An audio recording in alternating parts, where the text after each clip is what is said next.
ആശാ വർക്കേഴ്സിന്റെ ഈ സമരം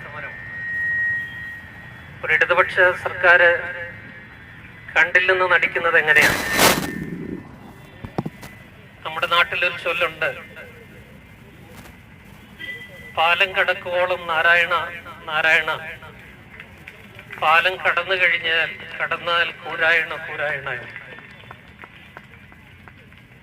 നമ്മുടെ നാട്ടിൽ പ്രളയമുണ്ടായപ്പോൾ പ്രളയത്തിന്റെ കെടുതിയിൽ നിന്ന് നമ്മുടെ കൊച്ചു കേരളത്തെ രക്ഷിച്ചത് കേരളത്തിലെ മത്സ്യത്തൊഴിലാളികളെ. അവരെ അന്ന് അഭിമാനപൂർവ്വം വിളിച്ചത് കേരളത്തിന്റെ രക്ഷാസൈന്യം എന്നായിരുന്നു. പക്ഷെ പ്രളയമൊക്കെ ഒഴിഞ്ഞപ്പോൾ നമുക്ക് അവര് വെറും മത്സ്യത്തൊഴിലാളികൾ മാത്രമായി മാറി. വിഴിഞ്ഞമെന്ന തുറമുഖ പദ്ധതിയൊക്കെ വന്നപ്പോൾ ഏറ്റവും അവസാനത്തെ പരിഗണനയാണ് മത്സ്യത്തൊഴിലാളികൾക്ക് ലഭിച്ചത്. ആവശ്യം കഴിഞ്ഞപ്പോൾ പിന്നെ നമുക്ക് അവരെ വേണ്ട എന്നുള്ള ചിന്ത. അതുപോലെയാണ് നമ്മുടെ നാടിനെയും ലോകത്തെയും നടുക്കിയ കൊറോണ വൈറസിന്റെ ആ കടന്നുവരവ്.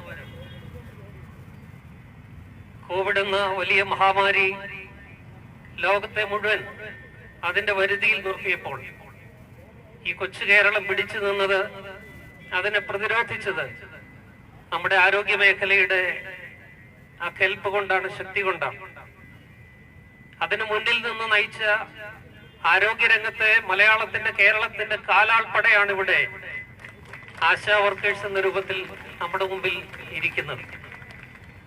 അന്ന് അവരെ നമ്മൾ വാനോളം പാടിപ്പുകഴ്ത്തിയെങ്കിൽ ഇന്ന് നമ്മൾ അവരെ പാടെ അവഗണിക്കുകയാണ്, സർക്കാർ ഉൾപ്പെടെ.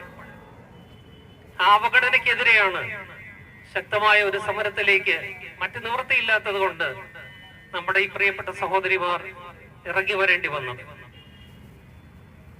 MN വിജയൻ മാഷിന്റെ പ്രസിദ്ധമായ ഒരു ഉദ്ധരണിയുണ്ട്.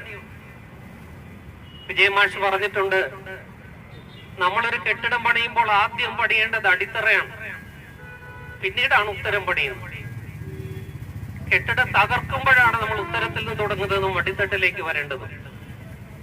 പക്ഷെ നമ്മൾ വികസനത്തിന്റെ പേരിൽ പണിയുന്നതല്ല മുകൾ തട്ടിൽ നിന്ന്.